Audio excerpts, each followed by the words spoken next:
The Dakota Territory had a way of reminding travelers just how small they were.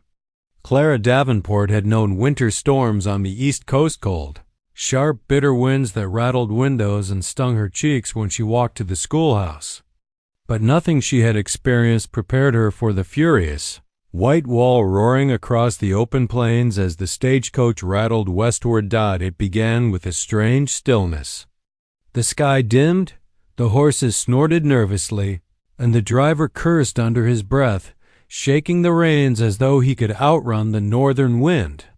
Clara pressed her gloved hands together beneath her traveling cloak, watching a curtain of snow sweep down from the far horizon. The world seemed to hold its breath. Then the wind struck. It hit the coach with a force that lifted one wheel from the frozen dirt road, tossing Clara sideways in her seat. A violent jolt followed, the entire carriage bucking as though the land itself had lurched beneath them. Snow slammed against the windows so fiercely that it felt like claws scraping across the glass. "Hold on!" The driver shouted, but the wind devoured his voice. The horses panicked, their high, terrified cries lost in the roar. Another gust barreled into them, harder this time. Clara felt the coach list sharply, heard the splinter of wood. And before she could draw a full breath, the world tipped. The stagecoach rolled. Clara was tossed against the opposite seat. Then the ceiling, then the floor as the world spun in a blur of darkness and white. The final crash rang in her ears. And for several seconds she couldn't move, couldn't think, couldn't feel anything except the pounding of her heart. She didn't know how long she lay there before she forced herself upright. Snow blasted through the shattered door, filling the overturned coach. Her ankle screamed as she crawled through the wreckage, dragging herself into the open. The cold hit her like a blow. The wind knifed through her cloak, turning her breath to shards of ice. The world was a howling, shifting mass of white. She could barely see her own outstretched hand. The horses were gone. The driver was nowhere, swallowed by the storm or carried off by the frightened team. Clara's panic rose fast and hot against the freezing air. "Help!" she called, but her voice was swallowed instantly. She tried to stand. Her ankle buckled, sending her pitching forward into a drift that swallowed her up to the waist. She fought her way out, panting, trembling violently as the cold gnawed through her wool and bone. She had been warned about blizzards on the plains, how they could strip the heat from a person in minutes, how the wind could bury a man alive. But she had believed she would be safe inside the coach, safe on the road, safe following the path others had taken. Now there was no road, no landmark, no direction. Only endless white. Clara staggered forward, each step a battle against the wind. Her fingers stiffened, her face burned, then went numb. She pressed her sleeve over her nose and mouth, forcing shallow breaths through it. The storm shrieked around her, threads of her cloak whipping like torn sails. Her thoughts blurred. The cold made it harder to remember where she had been headed, harder to recall anything but survival. The world narrowed to one desperate instinct: keep moving. But with every step, her legs grew heavier. Every breath burned more. The sky had turned to a swirling darkness overhead, the snow thick as smoke. She stumbled again. This time, she didn't get up right away. Something in her insisted she should. Something urged her not to sleep, not to lie down, not to surrender to the warmth creeping slowly into her bones. But her body felt distant, almost weightless. Just one moment of rest, she thought. Just one. Her eyes fluttered shut. A shape moved through the white. She didn't see him clearly at first, only a tall, powerful silhouette cutting steadily through the storm. Wrapped in heavy hides, long hair whipping behind him like a dark banner. He moved with purpose, not struggling against the wind but flowing with it, as though he belonged to the plains themselves. Clara blinked, unsure if her mind was inventing him. Then he knelt beside her. A deep voice warmed despite the cold spoke words she couldn't understand. Strong arms lifted her from the snow, drawing her against a broad chest radiating heat. The last thing she felt before darkness took her again was the steady beat of a heart, firm and calm, as if promising she wasn't alone anymore. And then the storm claimed her senses completely. When Clara next drifted toward consciousness, she was aware of warmth before anything else, real warmth, the kind that exists only near fire, shelter, and a beating heart. It surrounded her like a protective cocoon, melting the icy ache that had invaded her bones. The harsh roar of the storm was gone, replaced by a low crackle, the muted pop of burning wood, and the distant sigh of wind against solid walls. Her eyelashes felt heavy with frost. When she forced them open, she saw the soft orange glow of a fire dancing against rough-hewn logs overhead. The air smelled of smoke and pine sap and something earthy she couldn't place. She wasn't outside anymore. Someone had carried her here. The realization washed through her so quickly. She tried sitting up only to groan as pain shot through her ankle. Before she could fall back, a hand steadied her shoulder with a touch both strong and unexpectedly gentle. "Do not move too fast," a voice said, deep and calm. Clara stiffened. Her gaze traveled upward along a broad, muscled arm wrapped in fur-lined leather, then to a face partially shadowed by firelight. A man sat beside her, tall, powerful, unmistakably Lakota. His long, dark hair was tied back loosely, several strands falling across strong cheekbones. His eyes, steady and dark as river stone, watched her with quiet alertness rather than hostility. "You are safe," he said, as though reading her tension. His English was clear, accented but measured. Clara swallowed hard, her heart racing. She had heard countless stories in Eastern newspapers, stories written by men who'd never set foot near a Lakota camp, stories painting warriors as bloodthirsty and wild. But the man before her, nothing about him matched those lurid warnings. His posture was relaxed, his gaze level, his voice steady. Where am I?" she whispered. He shifted slightly to add another piece of wood to the small fire. "Hunting shelter," he said. "My people use it when the snows are heavy. You were near death in the storm. I brought you here." Her cheeks warmed, not from fever, she hoped. "You saved me." He inclined his head once. "You would have frozen if I left you." She didn't know what to say. Gratitude, fear, confusion all tangled together. He turned his attention to her ankle, which had been wrapped carefully with cloth torn from what looked like one of his own garments. "Twisted," he said. "Not broken. You must rest." Clara glanced around the shelter. It was small, barely large enough for the fire, 2 bedrolls, and a few hunting tools. The wind outside pressed against the wooden walls but could not enter. The only light came from the fire and a small opening near the ceiling that let out smoke. She realized with a strange flutter in her stomach that he must have carried her through the storm, this towering warrior with shoulders wide enough to block the wind itself. He rose then, moving with quiet efficiency. From a corner he retrieved a wooden bowl filled with a fragrant mixture of herbs soaking in warm water. Kneeling beside her again, he dipped a cloth into it and gently pressed it against her hands, her face, wiping away the last traces of frostbite. She flinched slightly at the contact. But he didn't pull back. "My name is Vikasa," he said, his tone low, steady. "I am of the Oglala Lakota." Clara blinked at him. "I'm Clara Davenport. I was traveling to Fort Lincoln for a teaching post." He nodded once more. "Storm took your trail. It is good you did not try to keep walking. The snow buries people easily." She knew he was right. She also knew that without him, she would have been nothing more than another tragic tale carried eastward by rumor. As he worked, Clara studied him more closely. His movements were deliberate, respectful, as though he understood the importance of not alarming her. The firelight highlighted the lines of his jaw, the faint scar near his temple, the strength in his forearms.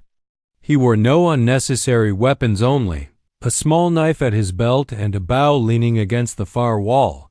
He was a man accustomed to danger. Yet he tended her with surprising gentleness. "You did not have to stop for me," she said softly. "Most wouldn't have."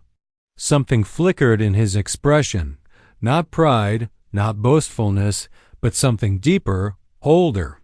"A life is a life," he said simply. "The storm does not care who it takes. I do." The simplicity of his words struck her harder than the wind had. Outside, the blizzard raged on, hammering against the shelter. Inside, Clara felt the warmth of the fire and the presence of the man who had risked his own life to save hers. She pulled the blanket closer. Eyes still on Vikasa, for the first time since the stagecoach crashed, she allowed herself to believe she might live through this night. Clara floated somewhere between dreaming and waking, cocooned in a warmth she had not felt since childhood winters by the hearth. For a long while, she didn't question it. She simply lay still, letting that steady heat thaw the last brittle pieces of cold inside her. Then the warmth moved, not abruptly, not enough to startle, only a slow, subtle rise and fall beneath her cheek. A rhythm, a heartbeat. Clara's eyes flew open. At first, she saw only the glow of the fire, embers pulsing like tiny suns. Her cheek rested against something firm, solid and warm, not cloth, skin.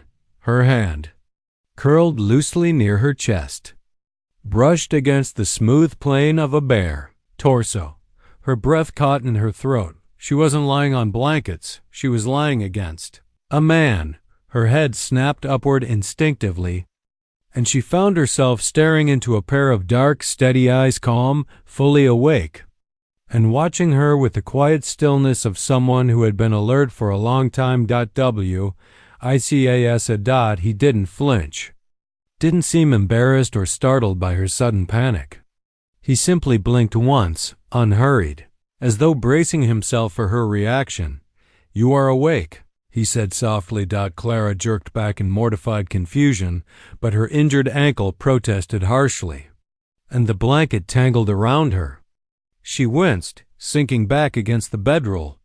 Vikasa's hands rose instantly, not touching her, but hovering, a silent offer to help if she needed it. She needed several seconds before she could even find her voice. "I am so sorry," she stammered. "I didn't mean to. I wasn't. Why was I?" "You were freezing again," he said before she spiraled entirely. "The fire burned low. Your body shook." He paused, searching her face to be sure she heard the truth in his explanation. "I held you because it was the only way to keep you warm enough." Her face heated hotter than the fire. "But you were awake," she whispered. His expression didn't change. "I slept a little." "Not enough." "You kept shivering." Clara swallowed hard. She had heard of that, of mountain men and voyageurs sharing heat during blizzards because blankets weren't enough. But hearing it was one thing. Waking up pressed against a Lakota warrior's bare chest was entirely another. She dared a glance. He had draped his buffalo hide cloak loosely around them both, his body angled slightly so she could rest without bearing her full weight. He had been careful, so careful she hadn't realized she'd been sleeping against him at all. "I should have. I don't know." "Moved," she murmured, embarrassed beyond measure. "You would have fallen," he replied, matter of fact. "And the cold would have returned." This was safer. Safer, logical, sensible. Nothing about this man seemed careless or improper. If anything, he looked uncomfortable with the idea that she might believe he had taken advantage of her vulnerability. His jaw was set with a quiet dignity, his posture respectful despite the closeness they had shared. Clara exhaled slowly, letting her heartbeat settle. Her fingers tightened on the blanket. "Thank you," she said at last. Vicas dipped his head in acknowledgement. "You have strength." But you are not used to this land. The wind here. It takes what it wants unless we fight it." Her gaze softened. "And you fought it for me." He looked away for a moment, eyes following the sparks drifting upward from the fire. "You were alone. I could not leave you." A silence settled between them, heavy, but not uncomfortable. Clara could hear his breathing, slow and even. She felt the echo of his warmth lingering in her cheek. The nearness of him had shaken her, yes, but not in the frightening way she might have expected. Instead, something inside her had shifted, something subtle, fragile, and impossible to name. She watched as he rose to add more wood to the fire. His back was to her, the firelight painting the outline of broad shoulders and long muscle. This was a man shaped by the plains, weathered by storms, strengthened by hardship, grounded in quiet resilience. She found herself speaking before she fully decided to. "You didn't sleep so you could watch over me. You didn't turn. Storm nights are dangerous. It was better that someone stayed awake. You didn't have to be that someone." This time, he looked back at her, and something flickered beneath the calm surface of his expression, something warmer. "Yes," he said simply. "I did." Her breath caught. The storm outside groaned, pushing at the shelter walls, but inside the quiet deepened. A warmth growing that had nothing to do with the fire. For the first time since waking, Clara wasn't thinking about the cold, or the danger, or the distance from everything she'd known. She was thinking about him. By mid-morning, the storm had eased to a heavy swirling wind that bent the trees, but no longer threatened to sweep the plains away.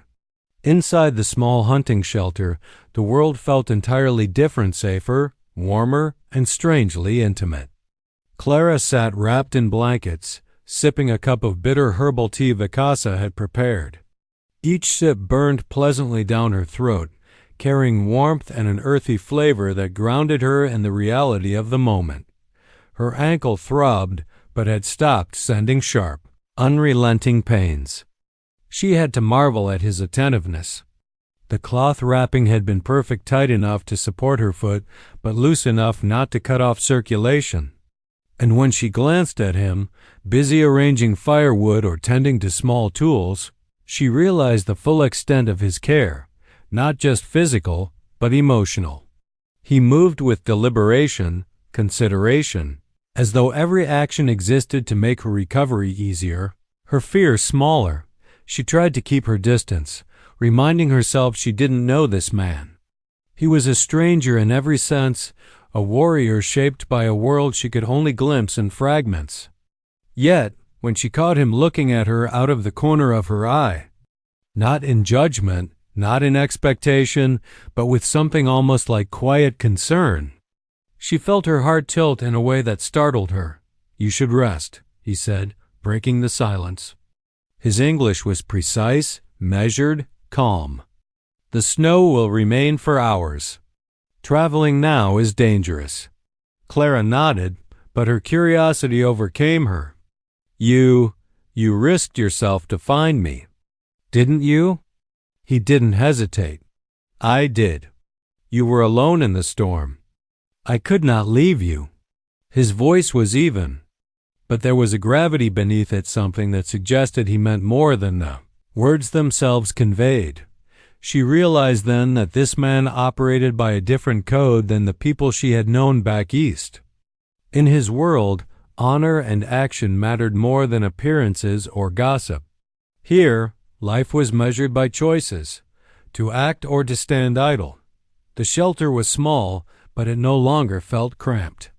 The fire filled the corner with a comforting glow, throwing long shadows against the log walls. Vikasa had spread another blanket across the floor, close enough for her to reach if she needed support, but far enough that her personal space remained intact. Every movement he made was careful, deliberate, never rushed, never casual.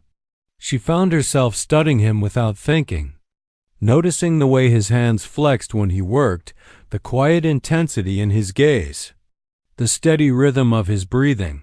"You must tell me your name," she said, soft but firm, breaking the spell of silence that had fallen between them. "I am Vikasa," he replied simply. "Aglala Lakota." "I am Clara Davenport," she answered. "I was traveling to Fort Lincoln to teach." "The stagecoach," she trailed off, overwhelmed by memory. He nodded in acknowledgment. "I saw the wreck. You were lucky the storm did not take you before I found you."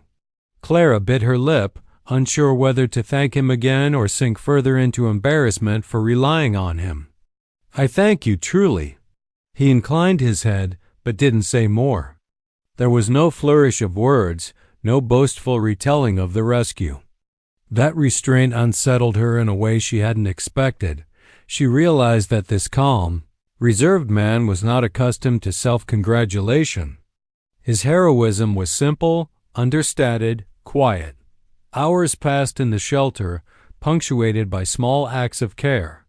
He offered her sips of warm water, brought more blankets closer when the fire dimmed, and even shared pieces of dried meat for sustenance.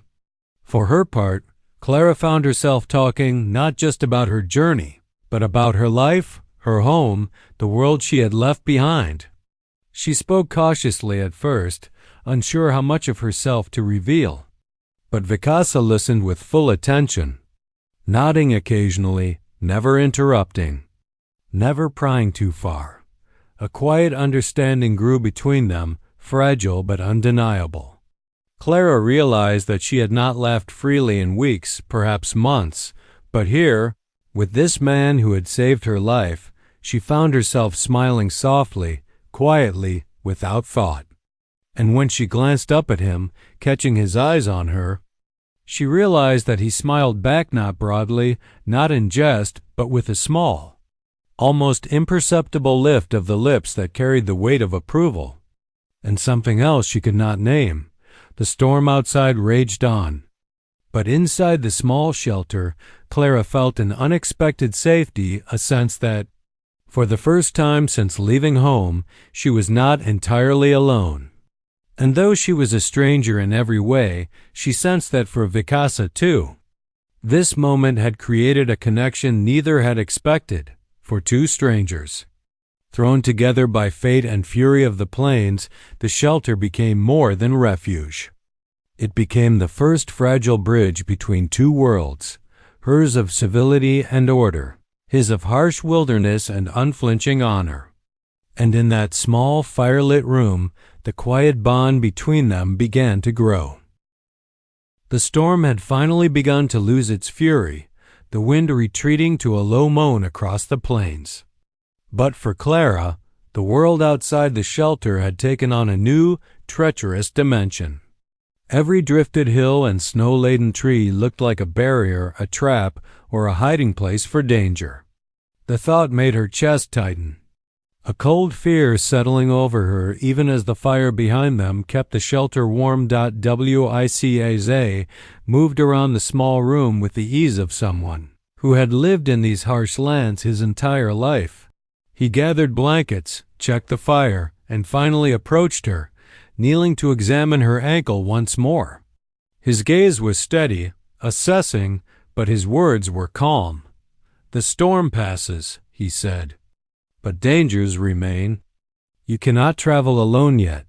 Clara swallowed, her hands gripping the edge of the blanket. I can manage," she said, though the tremor in her voice betrayed her. She had spent her life in classrooms, never on the plains.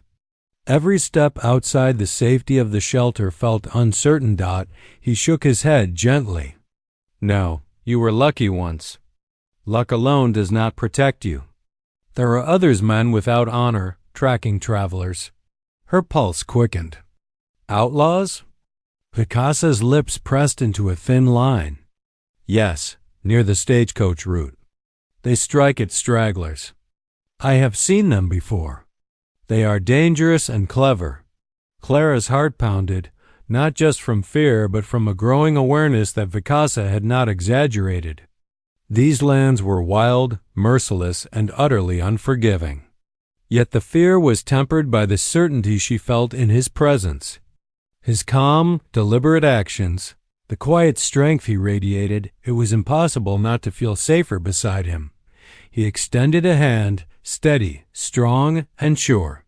"I will escort you." We moved together. Not faster than you can walk.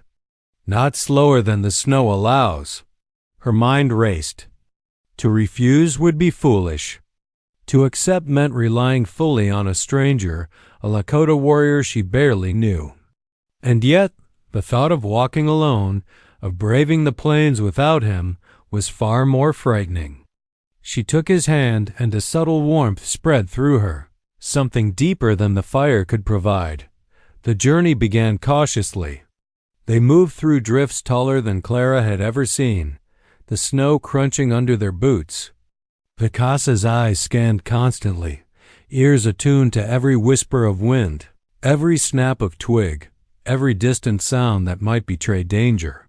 He moved in silence, but the rhythm of his steps, the easy way he navigated the terrain, filled her with awe. "You trust me," he said quietly, not as a question, but as a statement. Clara nodded. I do." His eyes flicked to hers briefly, and she caught the faintest lift of a corner of his mouth, a small acknowledgement, almost a secret shared between them. She realized that trust was not demanded here. It was earned with every careful step, every protective gesture, every moment he spent watching over her. Hours passed. The snow began to thin in some stretches, revealing the barren plains beneath, jagged and unforgiving. Then Vicasa paused abruptly, crouching low behind a drifted embankment. Clara instinctively followed, heart racing. "Quiet," he whispered. His dark eyes scanned the distant ridge. A small cloud of dust moved in the distance, horses, quickly approaching, too deliberate to be anything but pursuit. Outlaws. Clara's breath hitched, fear spiking in her chest. Yet Vicasa did not flinch. He reached for the bow resting against his shoulder, not with panic, but with precise, controlled movements. "Stay low," he instructed. "Do not draw attention. Move only when I say." Her pulse thundered, but she obeyed. She felt the weight of his presence beside her, the calm steadiness that seemed to anchor her panic. In that moment, she understood something vital. Survival depended not only on courage, but on partnership. She and Vicasa were no longer strangers. Their fates had intertwined, the fragile trust between them now a lifeline. The outlaw's approach quickened. Vicasa motioned for her to follow, moving with fluid, deliberate steps that seemed impossible across the treacherous snow. Clara forced herself to keep pace, her ankles screaming, but adrenaline and fear lent her strength. They would not reach Fort Lincoln safely by simple walking. But with Vicasa beside her, every step forward became an act of quiet defiance against the storm, against danger, against the merciless plains. And though fear surged through her, so did an undeniable awe, and perhaps even the first flicker of admiration for the man who had risked everything to save her. As the ridge grew closer and the outlaw's shadows loomed, Clara realized something she hadn't expected. She did not want to face this peril alone. And more than that, she did not want to face life on these plains without Vicasa by her side. The plains stretched endlessly before them, white and merciless, yet somehow more alive with Vicasa at her side. Each step was a careful negotiation with the snow, each breath a visible reminder of the frigid air that had once threatened to steal her life. Clara's ankle ached with every step, but the steady presence beside her gave her courage she hadn't known she possessed. She realized, with a strange mix of awe and relief, that she was learning to move like the land demanded, slowly, deliberately. With respect for its unforgiving nature, Vicasa led the way, silent except for occasional words of caution or observation. He seemed attuned to every detail of the terrain, the crunch of ice under their boots, the shadows of distant trees, the faint whisper of wind signaling changes in the storm.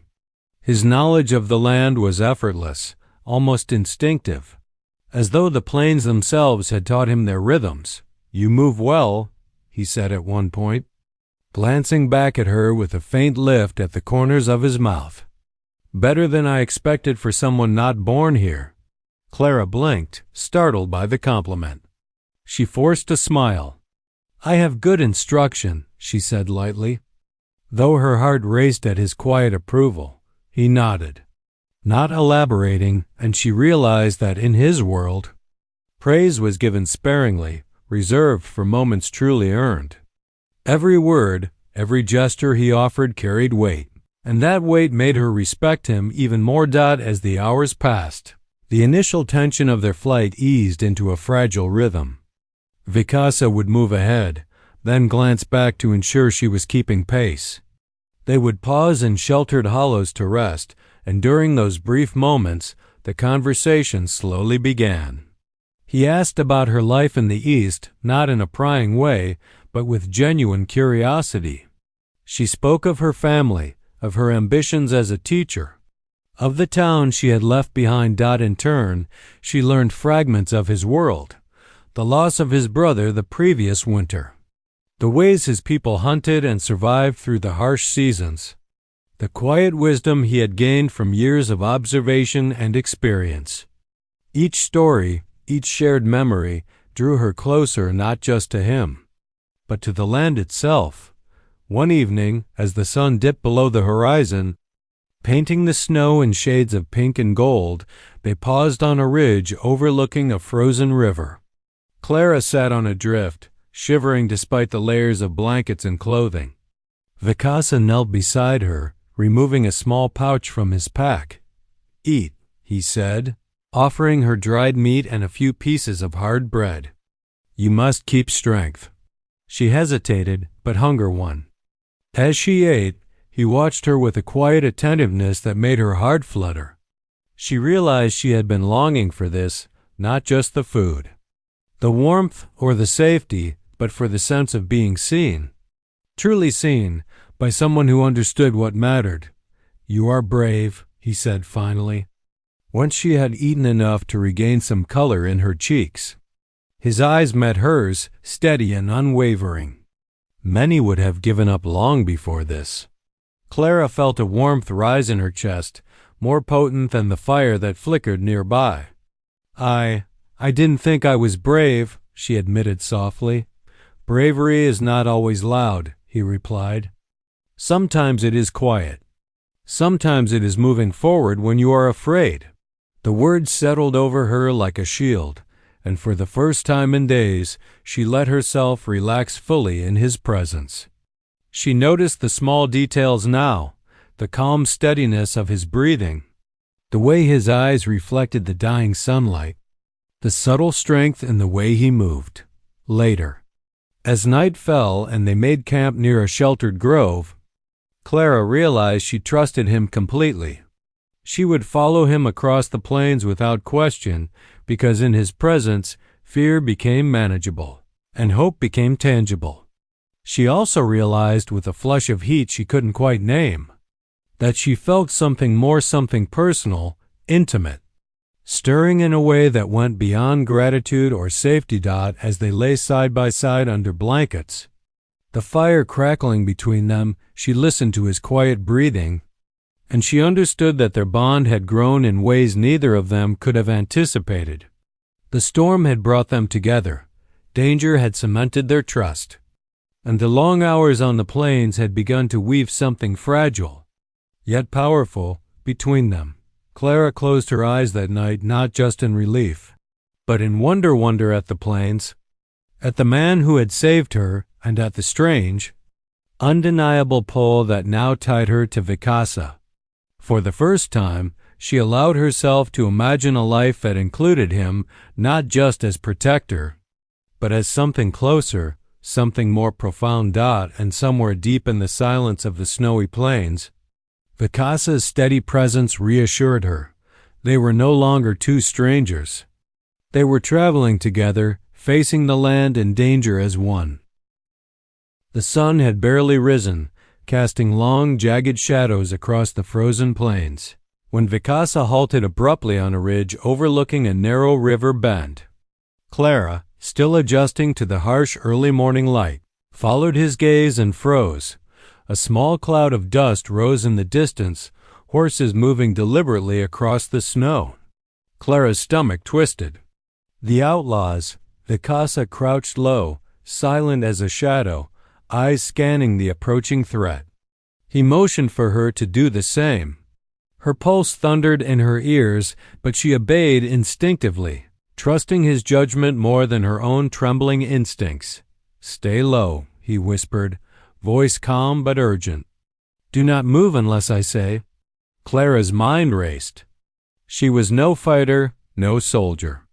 She had survived a storm, but this was deliberate danger, threat coming toward them with intent. And yet, beside her, Vikasa exuded a confidence that belied the peril.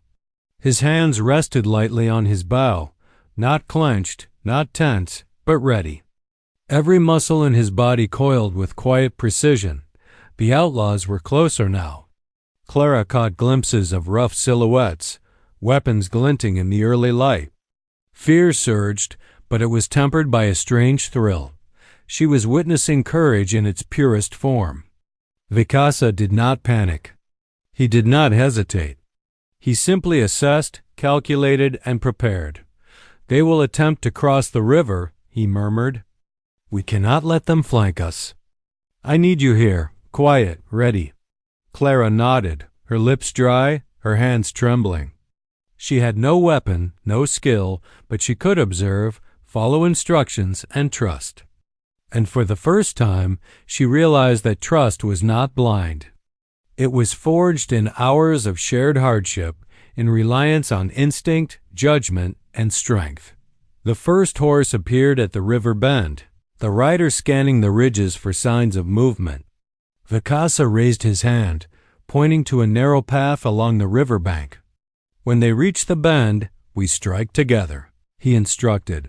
The moment stretched long, tense, every second a drumbeat of fear and adrenaline. Clara could hear the crunch of snow under hooves, the faint jingle of leather and metal. Vikasa's eyes never wavered from the outlaws.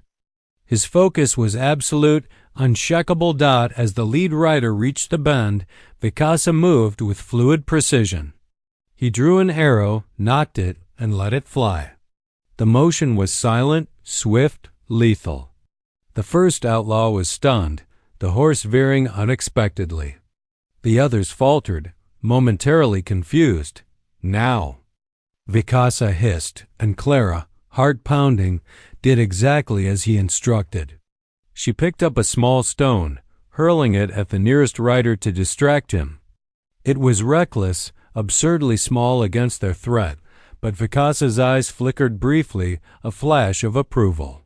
Her contribution, small as it was, mattered. The outlaws hesitated, regrouping, but Vikasa was already moving. He shifted position, leading Clara to higher ground behind a snowbank, each step deliberate, each gesture calculated. When one outlaw tried to flank them, Vikasa intercepted with a swift maneuver, forcing the man back toward the river. Out of their position, Clara realized with awe that this was more than survival. It was a dance of skill, timing, and trust.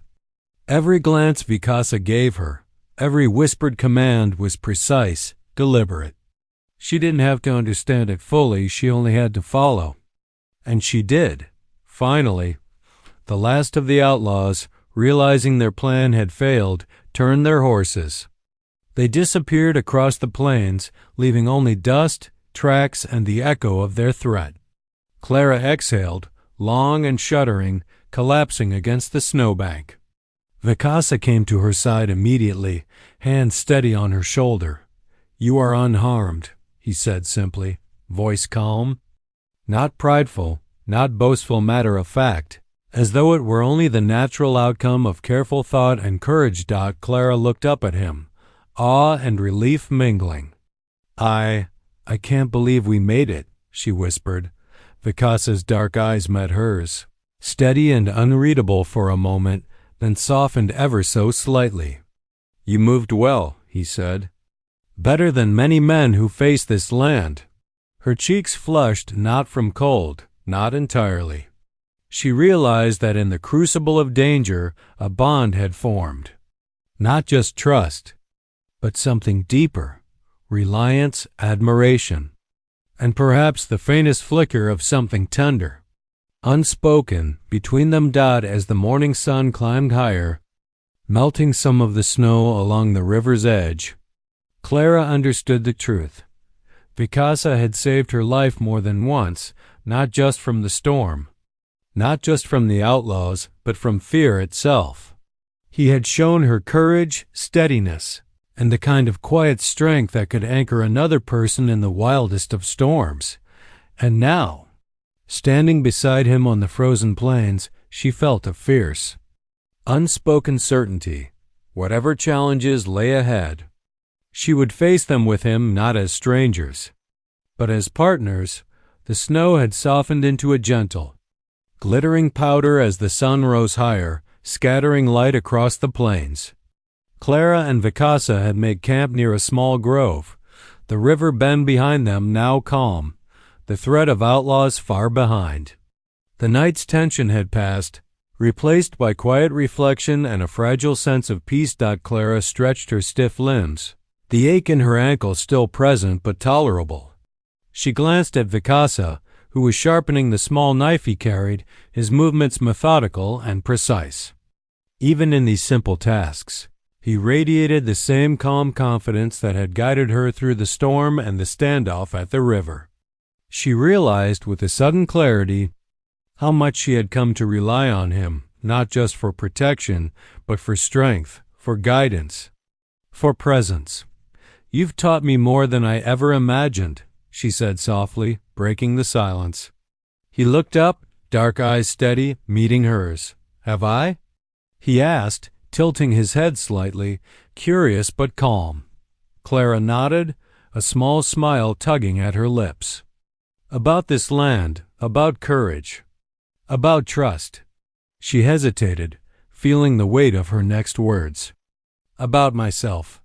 Vicasa's gaze softened, just slightly, a hint of warmth brushing the edge of his stoic expression. He set the knife down and came to kneel beside her. "And what have you learned about me?" Clara's breath hitched. She searched for words that could bridge the gap between gratitude and something deeper. "That bravery isn't always loud," she whispered, echoing his earlier wisdom. "Sometimes it's quiet. Sometimes it's steady, unwavering, and patient. I see that in you, Vicasa." He regarded her for a long moment, the flicker of the firelight or perhaps the sun catching in his eyes. Then, with deliberate care, he reached out, brushing a strand of hair from her face. The gesture was tender, unassuming, yet it sent a shiver of warmth through her that had nothing to do with the sun or the fire. "You have faced fear, Clara," he said softly. "And yet you endure. That is courage in itself." She looked down, feeling the heat rise in her cheeks. "I endured because of you," she admitted, "because you never let me face it alone." For the first time, Vicasa allowed a small, almost imperceptible smile to play at his lips. He reached further, taking her hand gently in his. The touch was firm, respectful, yet it carried an unspoken promise of protection, of partnership, of something more than either had named. They remained like that for a long moment, the plains stretching endlessly around them, a quiet witness to their fragile connection. Clara felt a rush of emotion she had never experienced before, relief, admiration, and the tentative stirrings of love. And as she looked into Vicasa's steady, unwavering gaze, she realized that whatever life had brought her to this point, the storm, the snow, the danger, it had also led her here. To him, "You saved me," she said finally, voice trembling slightly. "More than once. Not just from the storm, not just from the outlaws, but from myself, from my fears." Vicasa's hand tightened around hers, a subtle affirmation. "And you have shown me something," he replied, "that even in this harsh land there is kindness, strength, and hope. You have shown me that." The wind whispered through the trees, carrying the crisp scent of snow and river. Clara leaned slightly closer, the warmth of his presence washing over her.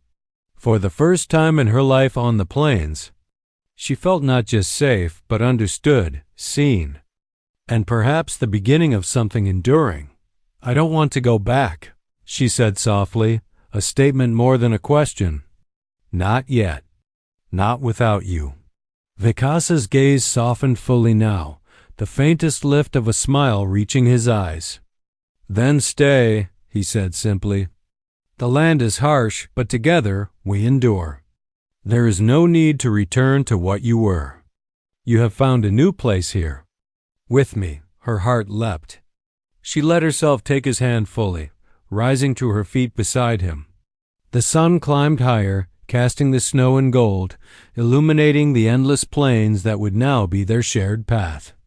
And as they stepped forward together, side by side, Clara understood that the storm, the danger, and the long journey had not just tested her. They had brought her to a new dawn, a dawn shared with Vikasa. The plains were wild, the world uncertain, yet in that moment, neither feared the future. They had each other, and that was enough. And in that quiet, brilliant morning, two lives, once strangers, were irrevocably intertwined, ready to face whatever the harsh, beautiful world might bring.